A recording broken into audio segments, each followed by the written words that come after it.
Hi. അങ്ങനെ ഞാൻ big ബോസിൻ്റെ 4ാമത്തെ എപ്പിസോഡ് വരെയുള്ളത് പറഞ്ഞിട്ടുണ്ടായിരുന്നു. ഇനി 5, 6, 7 അല്ലേ? അതിൽ ലാലേട്ടൻ വന്ന എപ്പിസോഡെന്ന് പറഞ്ഞിട്ടുണ്ടെങ്കിൽ അതിൽ പറയേണ്ട ആവശ്യമില്ലല്ലോ, എല്ലാവരും കണ്ടിട്ടുണ്ടാവും. എനിക്ക് ഏറ്റവും ഇഷ്ടപ്പെട്ടൊരു ഭാഗം ഞാൻ പറയാം കേട്ടോ. അതായത് ലാലേട്ടനൊക്കെ വന്നു പോയി അപ്പോഴൊക്കെ ഞാൻ ഋഷി ഭയങ്കര സോഫ്റ്റായിട്ട് സംസാരിക്കുന്ന പോലെ എനിക്ക് തോന്നിയത്. അപ്പോൾ ഞാൻ വെച്ചാൽ നമ്മൾ കണ്ടിട്ടുള്ള ഋഷി ഇതല്ലല്ലോ, ഋഷി ആക്റ്റീവ് ആവുന്നില്ലേ, എന്തുകൊണ്ട് ഋഷി ഭയങ്കര സൈലൻ്റ് ആയി പോയോ എന്ന് എനിക്കിങ്ങനെ തോന്നിയിട്ടോ. അപ്പം ഞാനതൊക്കെ തോന്നി ഞാൻ അങ്ങനെ ഇരിക്കുകയാണ്. അത് കഴിഞ്ഞിട്ടുള്ള ഒരു എപ്പിസോഡ് ഉണ്ടോ, കഴിഞ്ഞ ദിവസത്തെ എപ്പിസോഡ് കേട്ടോ, 7ആണെന്ന് തോന്നുന്നു. അതാണ് ഹെവി എപ്പിസോഡായത്. നമുക്ക് പറയാനുള്ളത് എന്താണോ അതാണ് ഋഷി അതിൻ്റെ ഉള്ളിൽ വിളിച്ച് പറഞ്ഞത്. എനിക്കങ്ങനെ തോന്നി. നമ്മുടേന്ന് പറഞ്ഞാൽ എനിക്കങ്ങനെ തോന്നിയിട്ടുണ്ട്. കാരണം ഒരു ഷോ തുടങ്ങിയിട്ട് 4 ദിവസമായിട്ടുള്ളൂ. ഇതൊരു ഷോയാണെന്നും എല്ലായിടത്തും ക്യാമറ ഉണ്ടെന്നും എല്ലാം അറിഞ്ഞു വെച്ചിട്ട് അപ്പോൾ നമ്മളെ ജനങ്ങളെ പറ്റിക്കാൻ കാണിക്കുന്ന പണി പോലെയാണ് എനിക്ക് തോന്നുന്നത്. കാരണം അവിടെ ലവ് ചെയ്തിട്ട് ഉള്ള ലവ് സ്ട്രാറ്റജി വർക്കൗട്ട് ആവുമെന്ന് കരുതി. പക്ഷെ അതിനൊക്കെ എന്താ പറയുക, അതിനൊക്കെ ഒരു 4 ദിവസം കൊണ്ട് അല്ലെങ്കിൽ ഇത്ര ദിവസം കൊണ്ട് ഒരു കുറച്ച് മണിക്കൂറുകൾ കൊണ്ട് പെട്ടെന്ന് ഇത്രയും അങ്ങ് ക്ലോസ് ആവും. ഒരുമിച്ച് ഒട്ടിയിട്ട് കൈ പിടിച്ചിരിക്കണു, നടക്കണു, കൈ പിടിക്കണു, കാൽ പിടിക്കണു, പോകുന്നു, വരുന്നു. അത് നമുക്കൊരു അരഗൻ്റായിട്ട് ഫീൽ ചെയ്യണു. പക്ഷെ അത് ലവ് എന്ന് വരുന്ന ഒരു പ്രണയിക്കുന്നവർ ഓട്ടോമാറ്റിക്കായിട്ട് ഒരുമിച്ചിരിക്കും ഇത്. പക്ഷെ ഓട്ടോമാറ്റിക്കായിട്ട് ഒരുമിച്ചിരിക്കാനും പോവാനും അത് ആ ഒരു സ്ട്രാറ്റജി ആയിട്ട് കാണിക്കണ മാതിരിയാണ് ഫീൽ ചെയ്തത്. നമുക്ക് അതായത് റിയൽ ആയിട്ടുള്ളതല്ലാത്തത് കാണുമ്പോൾ നമുക്കൊരു അസ്വസ്ഥത വരും. ജെനുവിനായിട്ടുള്ളത് കാണുമ്പോഴാണ് നമുക്ക് സന്തോഷം വരിക. ജെനുവിനായിട്ട് ഇതുവരെ ഉണ്ടായിരുന്ന ബിഗ് ബോസ് ഷോയിലൊക്കെ നമുക്ക് കുറച്ചെങ്കിലും ജെനുവിനായിട്ട് ഫീൽ ചെയ്തവരെയാണ് ജനങ്ങൾ ഇഷ്ടപ്പെട്ടിട്ടുള്ളൂ. ഇതൊരു സ്ട്രാറ്റജിക്ക് വേണ്ടി മാത്രം ചെയ്യുന്നു. അങ്ങനെയാണെങ്കിലും അതിലൊരു എത്തിക്സിൽ, അതായത് ഫാമിലി കാണുന്നുണ്ട്, പുറമെയുള്ള ആൾക്കാരെ, അതായത് ഒരു കോമൺ ടി വിയിൽ വരുന്നൊരു പ്രോഗ്രാമാണല്ലോ. അപ്പോൾ സ്വാഭാവികമായിട്ടും നമ്മൾ എന്തൊക്കെ ലിമിറ്റേഷൻസ് അവിടെ വെക്കണം അതൊന്നും നോക്കാതെ നമുക്കൊരു ബാഡ് ഇമേജ് ഫീൽ ചെയ്യുന്ന വിധത്തിലോട്ട് ചില കാര്യങ്ങൾ, ചില പെയർ കളികൾ, ജാസ്മിൻ ഗബ്രി അവരുടെ ആ ഒരു കോംബോ ഉണ്ടാക്കാൻ അവർ ശ്രമിക്കുന്നു. പക്ഷെ അതൊരു കോംബോ ആയി വരുന്നില്ല എന്നുള്ളതൊരു വാസ്തവം തന്നെയാണ്. പിന്നെ ഞാൻ കഴിഞ്ഞ എപ്പിസോഡിൽ പറഞ്ഞ പോലെ തന്നെ ജഗദീഷ് ചേട്ടൻ ഔട്ടായിപ്പോയി. പക്ഷെ പുള്ളി അവിടെ ഉള്ളതൊരു കോമഡി ആയിരുന്നു കേട്ടോ. പക്ഷെ നമുക്ക് എന്ത് പറ്റി ജനങ്ങൾക്കെന്ന് അറിയില്ല, ജനങ്ങൾ ആളെ ഔട്ടാക്കി കളഞ്ഞു. ആൾക്ക് ചെറിയൊരു കുഴപ്പമുണ്ടാകുന്ന വെച്ചാൽ എല്ലായിടത്തും പോയിട്ട് സംസാരിച്ചിട്ട് മറ്റുള്ളവരെന്താണെന്ന് നമുക്കും കൂടി മനസ്സിലാക്കാനുള്ളൊരു അവസരം ആൾ തന്നില്ല. ഒരു സ്പേസ് മറ്റുള്ളവർക്ക് കുറ്റം പറയാനാണെങ്കിലും മറ്റുള്ളവർക്ക് വഴക്കിടാനും കൂടി അവസരം കൊടുത്തിരുന്നെങ്കിൽ മറ്റുള്ളവർ എങ്ങനെ ബിഹേവ് ചെയ്യുന്നതെന്ന് നമുക്കും കൂടി ഒബ്സർവ് ചെയ്യാനൊരു അവസരം കിട്ടുന്നതിന് മുന്നേ പുള്ളി അതിൻ്റെ ഇടയിൽ കിടന്ന് കര സൗണ്ട് ഉണ്ടാക്കി. അതാണ് പ്രശ്നം. പക്ഷെ ആളൊരു കോമഡി കഥാപാത്രമായിരുന്നു. കുറച്ച് നാളും കൂടെ അവിടെ നിൽക്കേണ്ട ഒരാളായിരുന്നു എന്ന് തോന്നിയിട്ട് ആൾ പോയപ്പോൾ. പിന്നെ എനിക്ക് തോന്നിയത് എന്താണെന്ന് വെച്ചിട്ടുണ്ടെങ്കിൽ അതല്ല, നമ്മുടെ ഋഷിയുടെ റിയാക്ഷൻസ്. ഋഷി ഭയങ്കര ജെനുവിൻ എന്ന് പറഞ്ഞാൽ പക്ക ജെനുവിനായിട്ടാണ് ബിഹേവ് ചെയ്തത്. അവൻ്റെ വായിൽ നിന്ന് കുറച്ച് തെറികളൊക്കെ വന്നു. അവിടെയൊക്കെ ബീപ്പ് സൗണ്ടാണ് കേട്ടത്. തെറികൾ വന്നു വെച്ചാൽ അതൊക്കെ ഒന്ന് ഒഴിവാക്കി കഴിഞ്ഞ് കഴിഞ്ഞാൽ പോയിൻറ്റ്സ് തന്നെയാണ് പറഞ്ഞിട്ടുള്ളത്.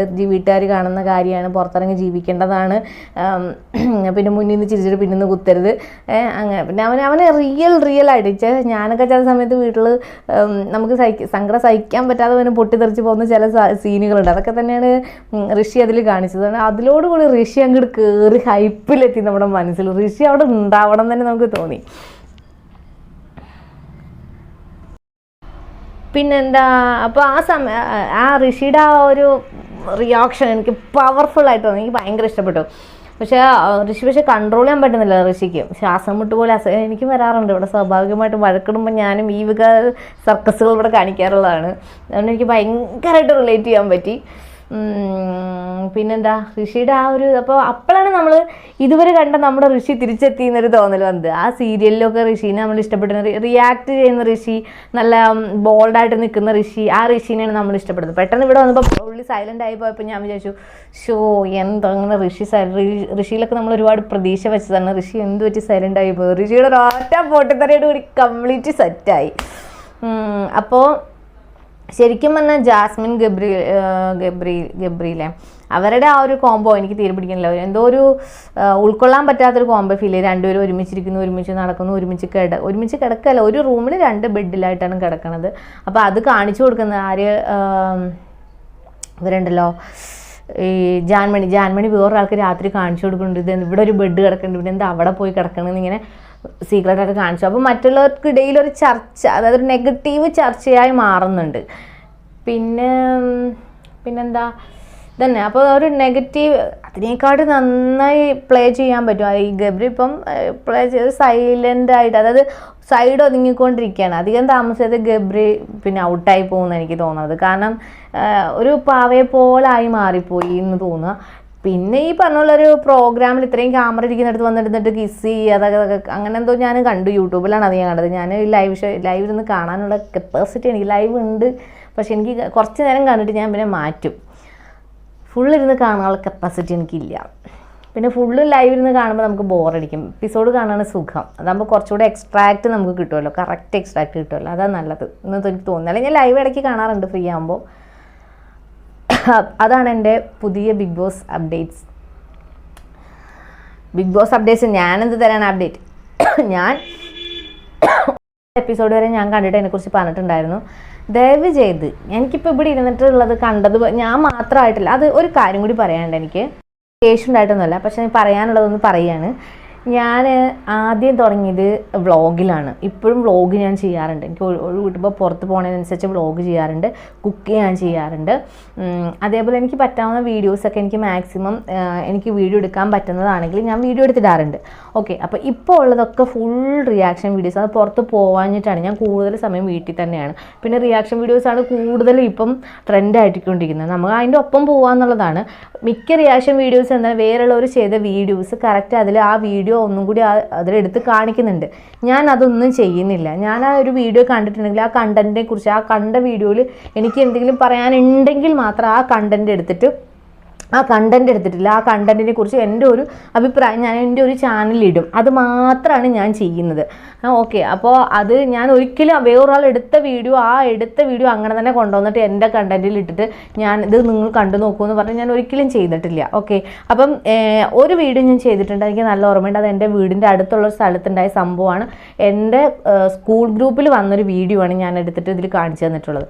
അല്ലാതെ ഞാൻ വേറെ ആരെങ്കിലും കഷ്ടപ്പെട്ട് പോയിട്ട് ദൂരത്ത് പോയിട്ട് കഷ്ടപ്പെട്ട് ഉണ്ടാക്കിയെടുത്തൊരു വീഡിയോ എടുത്തിട്ട് ഞാൻ എൻ്റെ ഇട്ടിട്ട് അവരുടെ വ്യൂസ് കുറച്ച് എൻ്റെ വ്യൂസ് കൂട്ടാൻ ഞാൻ ശ്രമിച്ചിട്ടില്ല. എന്ന് വെച്ചാൽ വേറെ ആരെങ്കിലും അത് ചെയ്യുന്നു എന്നല്ല ഞാൻ പറയണത്. എനിക്കൊരു കമൻറ്റ് വന്നു. എനിക്ക് അങ്ങനെ നെഗറ്റീവ് കമൻറ്റ്സ് വരാറില്ല, പക്ഷെ ഒരു കമൻറ്റ് വന്നിട്ടുണ്ടായിരുന്നു. നാണാവില്ലെന്നല്ല, എന്താ പറയുക, വേറെ ആരെങ്കിലും എടുത്ത വീഡിയോ എടുത്ത് അതിനെക്കുറിച്ച് വിശദീകരിക്കുന്ന എന്തിനാ, കഷ്ടം തന്നെ എന്നുള്ള രീതിയിൽ എനിക്കൊരു മെസ്സേജ് വന്നിട്ടുണ്ടായിരുന്നു, എനിക്കൊരു കമൻറ്റ് വന്നിട്ടുണ്ടായിരുന്നു. അപ്പം എനിക്ക് അവരോട് ദേഷ്യം വൈരാഗ്യമൊന്നുമില്ല. പക്ഷേ മേ ബി എനിക്കതൊരു പ്രൊഫഷണലായിട്ടുള്ള ഒരാളുടെ, അതായത് ഈ ഇങ്ങനത്തെ വീഡിയോസ് ഇടുന്ന ആരുടെയെങ്കിലും മീൻസ് കഷ്ടപ്പെട്ട് വീഡിയോ എടുത്തിട്ടിട്ട് ആ വീഡിയോ ആരെങ്കിലും കൊണ്ടുപോകുന്നതിൻ്റെ വേദനയിൽ ആരോ പറയുന്ന പോലെ എനിക്ക് ഫീൽ ചെയ്തത്. ചിലപ്പോൾ അങ്ങനെയൊന്നും ആയിരിക്കില്ല, ചിലർക്ക് അത് ഇഷ്ടപ്പെട്ടിട്ടുണ്ടാവില്ല. ഞാൻ അങ്ങനെ ഉദ്ദേശമല്ല എടുക്കുന്നത്. എനിക്കും കണ്ടന്റ് വേണം. നാട്ടിൽ നടക്കുന്ന സംഭവങ്ങളാണ് എല്ലാവരും ഇടുന്നതും ഒക്കെ. അപ്പോൾ അത് കാണുമ്പം ഞാൻ അതിനെക്കുറിച്ച് എൻ്റെ ഒരു ഒപ്പീനിയൻ പറയുന്നു എന്ന് മാത്രം. അല്ലാതെ ഞാൻ പൂർണ്ണമായിട്ട് ആ വീഡിയോ എടുത്ത് കൊണ്ടുവന്ന് എൻ്റെ ചാനലിൽ ഇടുന്നില്ല. ഓക്കെ, അപ്പോൾ എനിക്കതൊന്ന് പറയണമെന്നുണ്ടായിരുന്നു. ഒരു അഭിപ്രായം നമുക്ക് പറയാൻ സ്വാതന്ത്ര്യം ഉണ്ടല്ലോ, അതൊന്ന് പറഞ്ഞു എന്ന് മാത്രം കേട്ടോ. അപ്പോൾ ബിഗ് ബോസ് റിവ്യൂ ഇതുവരെ എനിക്ക് ഞാൻ ഈ പറഞ്ഞ പോലെ റിവ്യൂസ് കുറേ ബിഗ് ബോസ് റിവ്യൂസ് ഉണ്ടായ സംഭവങ്ങൾ വിശദീകരിക്കുന്ന ഒരുപാട് പേരുണ്ട്. ഞാൻ അതൊന്നും പറയാം, എനിക്ക് ഇഷ്ടപ്പെട്ട ഒരു ഭാഗം എടുത്തിട്ട് അതിനെക്കുറിച്ച് മാത്രമേ ഞാൻ പറയുന്നുള്ളൂ കേട്ടോ. അപ്പം നെക്സ്റ്റ് എൻ്റെ പുതിയ വീഡിയോസ് ഇങ്ങനെ വന്നുകൊണ്ടിരിക്കുന്നുണ്ട്. അപ്പോൾ ആ വീഡിയോ നിങ്ങൾ കാണാൻ മറക്കരുത്. അതിൻ്റെ ഇടയിൽ കൂടെ എൻ്റെ ബിഗ് ബോസ് വീഡിയോസും വരും. Okay, bye. കാര്യം കൂടെ പറയാൻ മറന്നുപോയി. അപ്പോൾ ആ കമൻറ്റിൽ അവർ ചോദിച്ചതെന്ന് വെച്ചാൽ വേറെ വല്ല പണിക്കും പോക്കൂടെയെന്ന്. ഓരോരുത്തർക്കും ഓരോ പാഷനല്ലേ. നമ്മൾ ഇപ്പോൾ നാട്ടിൽ നടക്കുന്ന ആൾക്കാരെയൊക്കെ നിങ്ങൾ ഇപ്പോൾ ഈ നടക്കുന്ന കാര്യം ചെയ്യാതെ വേറെ എന്തെങ്കിലും കാര്യം ചെയ്യുമെന്ന് പറയാൻ നമുക്ക് എന്ത് റൈറ്റാണ് ഉള്ളത്? അവനവൻ എന്താണോ ചെയ്യണത് അത് അവനവൻ ചെയ്യുക. നിങ്ങളിപ്പോൾ അവിടെ ഇരുന്നും കൊണ്ട് നിങ്ങൾ എൻ്റെ മൊബൈലിൽ എൻ്റെ വീഡിയോയിൽ വന്നിരുന്നുകൊണ്ട് കമൻറ്റ് എഴുതുന്നത് അത് കണ്ടിട്ടല്ലേ? നിങ്ങൾക്കത് കാണാതെ വേറെ എന്തെങ്കിലും വീഡിയോ കണ്ടുകൂടായിരുന്നോ? നിങ്ങൾ എന്തിനാ എൻ്റെ വീഡിയോ കാണാൻ വന്നത്? ഞാൻ നിർബന്ധിച്ചോ നിങ്ങളുടെ അടുത്ത് വന്നിരുന്നിട്ട് നിങ്ങൾ നിർബന്ധമായിട്ട് എൻ്റെ വീഡിയോ ഇത് കണ്ടിരിക്കണമെന്ന് ഞാൻ അങ്ങനെ പറയുന്നില്ലല്ലോ. ഞാൻ എൻ്റെ വളരെ അപൂർവം ചില വീഡിയോയിലാണ് നിങ്ങൾ സബ്സ്ക്രൈബ് ചെയ്യണം, കമൻറ്റ് ചെയ്യണം കുറേ, അല്ലെങ്കിൽ ഞാനൊന്നും പറയാറുമില്ല. ഇഷ്ടപ്പെടുന്നവർ വീഡിയോ കാണുക എന്നുള്ളതാണ്. ഇഷ്ടപ്പെടുന്നവർ തീർച്ചയായിട്ടും, ഇപ്പം ഞാനൊരു വ്യൂവറാണ്. ഞാനിപ്പോൾ യൂട്യൂബിലൊരു വീഡിയോ കണ്ട് എനിക്ക് അത്ര ഇഷ്ടപ്പെട്ടു എന്ന് തോന്നിയാൽ, ഇത് കണ്ടിരിക്കണം എന്ന് തോന്നിക്കഴിഞ്ഞാൽ നെക്സ്റ്റ് അവർ വീഡിയോ വരുമ്പോൾ എനിക്ക് എന്തായാലും കാണാൻ തോന്നി, ഞാൻ തീർച്ചയായിട്ടും സബ്സ്ക്രൈബ് ചെയ്യും. അതുപോലെ തന്നെ ആയിരിക്കുമല്ലോ എൻ്റെ കാര്യം. ഞാനിപ്പോൾ ഇരുന്നിട്ട് സബ്സ്ക്രൈബ് ചെയ്യും എന്ന് പറഞ്ഞിട്ട് ഒരു കാര്യമില്ല. അവർക്ക് എൻ്റെ വീഡിയോ കണ്ടു, കണ്ടന്റ് ഉണ്ട്, അതിൽ ഇഷ്ടപ്പെടുന്നുണ്ടെങ്കിൽ അവർ സബ്സ്ക്രൈബ് ചെയ്യുള്ളൂ. അപ്പോൾ അത് അവരുടെ താല്പര്യമാണ്. അതേപോലെ തന്നെയാണ് നമ്മളൊരു കാര്യം ചെയ്യണോ വേണ്ടേ എന്നുള്ള തീരുമാനം നമ്മുടേതാണ്. അതല്ലാതെ വേറൊരാൾ വന്നിരുന്നിട്ട് നിങ്ങൾ ഇത് ചെയ്യാതെ വേറെ എന്തെങ്കിലും കാര്യത്തിൽ പോക്കൂടെ എന്ന് പറയുന്നതിൽ എന്താ അർത്ഥമുള്ളത്? നിങ്ങളിപ്പം എന്തെങ്കിലും ഒന്ന് കമൻ്റ് ഇട്ടതുകൊണ്ട് ഞാൻ ചെയ്യണ കാര്യങ്ങൾ നിങ്ങൾ വേറെ എന്തിനാ അങ്ങനെയൊക്കെ ചെയ്യണമെന്ന് എനിക്ക് മനസ്സിലാവണില്ല. ഞാൻ ആരെയും ചൊടിപ്പിക്കാനോ പ്രവോക്ക് ചെയ്യാനോ ഒന്നും പറഞ്ഞല്ല കേട്ടോ. എനിക്ക് ആ ഒരു കമൻറ്റ് കണ്ടപ്പോൾ എനിക്കൊരു മനസ്സിനൊരു വിഷമം തോന്നി, അതൊന്ന് ഷെയർ ചെയ്തു എന്ന് മാത്രം. ഓക്കെ, ഇനി ഇത് കേട്ടിട്ട് പിന്നെ ഇതിന് കമൻ്റ് അടിക്കാൻ വേണ്ടി വരണ്ട. ഓക്കെ.